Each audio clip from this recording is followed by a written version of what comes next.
வணக்கம் சார். வணக்கங்க சார், உங்கள் பேருங்க சார்? ராமலிங்கம். சார், உங்களை பற்றி கொஞ்சம் சொல்லுங்கள் சார். என்னை பற்றி சொல்கிற அளவுக்கு நான் ஒன்றும் பெரிய ஆள் கிடையாது. நான் வந்துட்டு மேட்டுப்பாளையம் என்னோடய சொந்த ஊர். மேட்டுப்பாளையத்தில் இன்னும் எனக்கு அங்கே கான்டாக்ட் இருந்துகிட்ருக்கு, போயிட்டு வந்துட்டுருக்கேன். நான் இப்போ டைம் பீயிங் நான் இங்கே வீடு ஷிஃப்ட் பண்ணி காரமடையில் டீச்சர்ஸ் காலனியில் ஒரு 10 இயர்ஸாக இருக்கேன். நான் படித்தது பூரா மேட்டுப்பாளையத்தில் ஒரு தனியார் பள்ளி, மகாஜன மேல்நிலை பள்ளியில் படித்தேன். அங்கேயே எனக்கு வேலை வந்து இது காட் கிரேஸ் கிடச்சிது. இன்னும் வந்து 2016 நான் அங்கேருந்து பணி ஓய்வு பெற்றேன். இருந்தாலும் இன்னும் ஸ்கூலுக்கு என்னால் முடிஞ்ச ஒரு ஹெல்ப்பெல்லாம் பண்ணிகிட்ருக்கேன். நான் மகாஜன மேல்நிலை பள்ளி மேட்டுப்பாளையம். அந்த பள்ளியில் படிக்கும்போது மாணவர்களுக்கு மறைமுகமாக சில உதவிகள்லாம் நம்ம செஞ்சு கொடுத்துருக்கோம். நம்மளால் முடியாத போது மற்ற ஆசிரியர்களோட உதவியோட பங்களிப்பு, அவங்களோட பங்களிப்பு இருக்குது. அந்த ஆசிரியர்களோட பங்களிப்போட சில உதவிகளும் செஞ்சு கொடுத்துருக்குறோம். இப்போவும் வந்து ஜெனினான கேண்டிடேட் வர்றவங்களுக்கு நம்ம உதவி பண்ணுறதுக்கு தயாராக இருக்கோம். அது செஞ்சுக்கிட்டு இருக்கோம், நம்ம மறைமுகமாகவும் செஞ்சுட்டு இருக்கோம். நம்ம அவனுக்கு வந்துட்டு பொதுவாக வந்து அப்போல்லாம் பார்த்தீங்கன்னா அப்படின்னா மோஸ்ட்லி கவர்மெண்ட்லேயே எல்லாம் கொடுத்துருவாங்க. யூனிஃபார்ம் கொடுப்பாங்க, புக்ஸு, ஃப்ரீ புக்ஸு எல்லாம் கொடுத்துருவாங்க. நம்ம அந்த யூனிஃபார்ம் சிலருக்கு சூட் ஆகாது. இடையில தான் அந்த யூனிஃபார்ம் எல்லாம் வர ஆரம்பிச்சிது. புக்ஸு இடையில வர ஆரம்பிச்சு அவனுக்கு இன்டைரக்டாக யூனிஃபார்ம்ஸ் வாங்கி கொடுத்துருக்கோம். புக்ஸு, நோட்ஸு வேறு கவர்மெண்ட்டில் ப்ரொவைட் பண்ணாதது நம்ம பண்ணி கொடுத்துருக்கோம். நம்ம கட்டாயம் எனக்கு ஜெனினாக இருக்கும்போது எனக்கு தெரியறதில்ல. ஜெனினாக இருந்ததுன்னா நான் பண்ணிகிட்ருக்கேன். நான் அது பண்ணுறேன். நான் ஏன்னா இப்போ ஏகப்பட்டது தவறான இதில் பண்ணுறாங்க. தவறானா நம்மளை சீட் பண்ணுற மாதிரியும் சிலதெல்லாம் இருக்குது. முடிஞ்ச அளவுக்கு நம்ம வந்து ஜெனின் கேண்டிடேட்டாக இருந்ததுன்னா நீங்களே சொன்னீங்கன்னாமே நம்மளும் ஏதோ பண்ணுவோம்.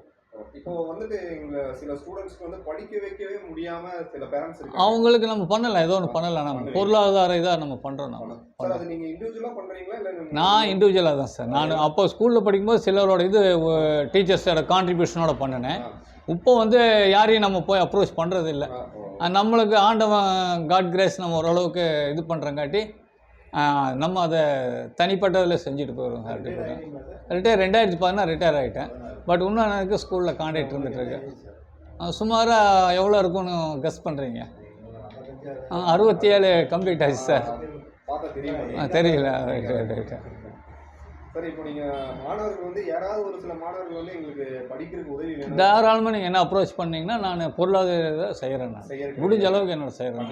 ஏன்னா அது இப்போ ஒரு இதாகவே பண்ணிட்டுருக்கேன். நான் இப்போ இந்த டிவியில் கூட ஏதாவது ஒன்று கேட்டாங்கன்னா அப்படின்னா அதுக்கு நம்ம பண்ணுறோம். டிவியில் அந்த மந்த்லி ஒன்ஸு டொனேஷன் மாதிரி அந்த இதை பண்ணிகிட்ருக்கோம். நம்ம அப்படி மனசு இல்லை. நம்ம வந்து ஆரம்பத்துலேருந்து 4ஆக இருந்து வந்தோம். இன்றைக்கி ஒரு ஸ்டாண்டர்ட் வந்துட்டோம். இன்னும் வந்துட்டு ஒன்றுமே கிடையாது. At any time anything will happen. அதனால் இருக்கிற முடியும் யாராவது ஏதோ ஒன்று செஞ்சுட்டு அதே தான் என்னோடய செட்டு ஆகப்பட்ட பேர் எல்லாமே டிக்கெட் வாங்கிட்டாங்க. அதனால் நாமும் தயாராகிட்டோம் நம்ம லாஸ்ட் ஜேர்னிக்கு. அதனால் இருக்கிறத நம்ம மற்றவங்களுக்கு ஏதோ ஒன்று செஞ்சுட்டு போகிறோம். ஆமாம், அவ்வளோதான். அப்படி இல்லை, இருப்பாங்க. பட் நீங்கள் ஏதாவது பார்க்குறதுக்கு சந்தர்ப்பம் இல்லாமல் இருந்திருக்கலாம். எங்களுக்கு இனி ஒரு ரெக்வெஸ்ட்னே நம்ம சொல்லலாம். சொல்லுங்க. இந்த மாணவர்களை தாண்டி நிறைய பீப்புள்ஸ் வந்து ஒருவேளை சாப்பாட்டுக்கே ரொம்ப வழி இல்லாமல் இருக்காங்க. அது தெரியுதில்ல சார். இப்போ எனக்கு இப்போ அந்த ஸ்கூலில் பார்க்கும்போது எனக்கு தெரிஞ்ச அந்த பையன் இப்போ நோமோர் இறந்து போயிட்டான். அந்த பையன் இட்லி விற்றுட்டு ஸ்கூலுக்கு வருவான்.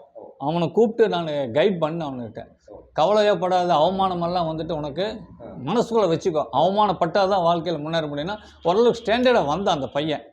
காலையில் இட்லி விற்றுட்டு ஸ்கூலுக்கு வருவான். அப்புறம் அவனுக்கும் ஒன்று இன்டைரக்டாக செஞ்சேன். இப்போ நம்மளுக்கு அந்த மாதிரி தெரிஞ்சதுன்னு நம்ம செய்யலாம். யார் என்னென்னு போயிட்டு நம்மளோட ஒர்க் அவுட் போட்டு நம்ம போயிட்டு செய்ய முடியுது இல்லாமல் பண்ண முடியும். சார் இல்லை, எனக்கு ஆரம்பத்துலேருந்தே வந்து லேசியாக இருக்கிறது பிடிக்காது. ஒரு 1/2 hour தான் என்னோடய டைம். அதுக்கு மேலே பார்த்தீங்கன்னா ஏதோ ஒன்று பண்ணிகிட்டு இருப்பேன். பட் அந்த அளவுக்கு இன்றைக்கி எல்லா பக்கம் எனக்கு ஒர்க்கு இருக்குது, பார்ட் டைம் ஒர்க்கு இருக்குது. ஆமாம். அப்போ ரெண்டாவது இப்போ இருக்கிற இந்த அசோசியேஷன் மேனேஜ்மெண்ட்டும் ஓரளவுக்கு எனக்கு சப்போர்ட்டாக இருக்குங்காட்டி மற்ற ஒர்க்கு என்னால் செய்ய முடியுது. நான் என்னோடய ஹெல்த்துக்கு வந்துட்டு 40 இயர்ஸுக்கு மேலே சாப்பிட்றது 2 வகை.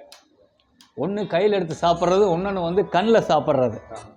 என்னை பொறுத்த வரையில் 40 இயர்ஸ்க்கு மேலே மேக்ஸிமம் நான் கண்ணில் தான் சாப்பிடுவேன். எல்லோரும் கமெண்ட் அடிப்பாங்க. நான் போவேன், சாப்பிட்டாச்சு. நீங்கள் எடுத்து வச்சுருந்தீங்கன்னா உங்கள் தரத்தில் ஒரு 6 ஐட்டம் இருந்ததுன்னா சாப்பிட்டா எனக்கு நானே ஒரு சாட்டிஸ்ஃபை ஆகிக்குவேன். என்னோடய தரத்தில் பார்த்தா ஒரு 40 ஐட்டம் நான் ஒரு ஃபங்க்ஷனில் வச்சுருந்தாங்கன்னா 3 ஐட்டம் அல்லது 4 ஐட்டம் தான் இருக்கும். முடிஞ்ச அளவுக்கு நான் கண்ட்ரோலாக இருப்பேன். பட்டு ஸ்டில் இன்னும் நான் கிரவுண்ட் ஆக்டிவிட்டீஸ் இருக்குது எனக்கு. சண்டே ஃபிட்னஸ் இருக்குது. Daily routine exercise, stretching exercise இருக்குது. சண்டே ஒன்ஸு கிரவுண்டு ஆக்டிவிட்டீஸ் இருக்குது. கிரவுண்டுக்கு போயிடுவோம் நான். அப்போ நாளைக்கு பார்த்தீங்கன்னா கிரவுண்டுக்கு போயிடுவோம் நான். கிரவுண்டுக்கு போயிடுவேன். சரி, இப்போ எனக்கு என்னன்னா அந்த ரொம்ப புவர் பீப்புள் சொன்னது தெரியுங்களா, அவங்களுக்கு ஏதாவது நீங்கள் சொல்லுங்கள். நீங்கள் எனக்கு வந்து நான் போய் யார் என்னன்னு நான் என்னோட ஒர்க்கை வச்சுட்டு இது பண்ண முடியாது. நான் மூவிங்லேயே தான் இருந்துகிட்டு இருப்பேன். நீங்கள் எதனா என்ன அப்ரோச் பண்ணுங்கள். Maximum to help. ஓகே. அதுக்கப்புறம் பார்த்தீங்கன்னா இது நான் பண்ணிட்டு இருக்கேன் சார். இந்த வாயில்லா ஜீவனங்கள், நாய், பூனைகள், இதுக்கெல்லாம் பார்த்தீங்கன்னா உணவுக்காக மனிதர்களை தேடி தான் வருது. ஆமாம். அதுங்களுக்கு நம்மளால ஏதாவது உணவு அளிக்கிறது ஒன்றும் தவறு இல்லைங்களே. அதுக்கு எப்படி பண்ணுறீங்க சார்? அதுக்கு சார் பிஸ்கெட்ஸ் அந்த மாதிரி ஏதாவது சாப்பாடு அந்த மாதிரி ஏதாவது எங்களால் முடிஞ்சது பண்ணிட்டு இருக்கீங்களா? சொல்லுங்கள். அதுக்கு நான் ஏதோ ஒரு மந்த்லி ஒன்ஸ் ஏதோ ஒரு கான்ட்ரிபியூஷன் கொடுக்குறேன். கண்டிப்பாக சார். அது நீங்கள் கொடுக்குறேன். ரைட். ஏன்னா என் ஃப்ரெண்டு ஒருத்தர் வாங்குவார், பிஸ்கட் பேக்கெட் கணக்கு வாங்குவார். அவர் வந்தாவே ஒரு 10 நாள் பின்னாடி வரும். இங்கே தான் நியர்பை தான் இருக்கார். அவர் மிஸ்டர் ராஜாமணின்னு பேர். அவர் பார்த்தாருன்னா இந்த மாதிரி நாய்களுக்கு வாங்கி போட்டு போவார். எந்த நாயின்ட்டு கிடையாது, வாங்கி ஒரு பேக்கெட்டாக வாங்கி வண்டியில் வச்சுட்டு அவர் வந்தாருன்னு 10 நாய் பின்னாடி வருவார். பார்ப்பேன் நான். பரவாயில்ல, அந்த இது பண்ணிகிட்டு இருக்காரு அப்படின்ட்டு. சரி, ரைட்டு. மந்த்லி ஒன்ஸு கேளுங்க. நான் ஏதோ ஒன்று நான் பண்ணுறேன். நான் ஏதோ ஒன்று கொடுக்குறேன். அது கொடுக்குறேன். அதை புவர் பீப்புள்ஸ் யாராக இருந்தாலும் சொல்லுங்கள். என்னால் முடிஞ்சது நான் ஹெல்ப் பண்ணுறேன். 97-887-23451. ராமலிங்கம். தேங்க்ஸ். ஆயிலெல்லாம் வேண்டாங்க, இப்படியே இருந்தால் போதும், இப்படியே போயிடணும். அதுதான் என்னோட பாலிசி. யாருக்கு எந்த டிஸ்டர்பன்ஸ் இல்லாமல் இருக்கும். நான் என்னோட பாலிசி அதுதான்.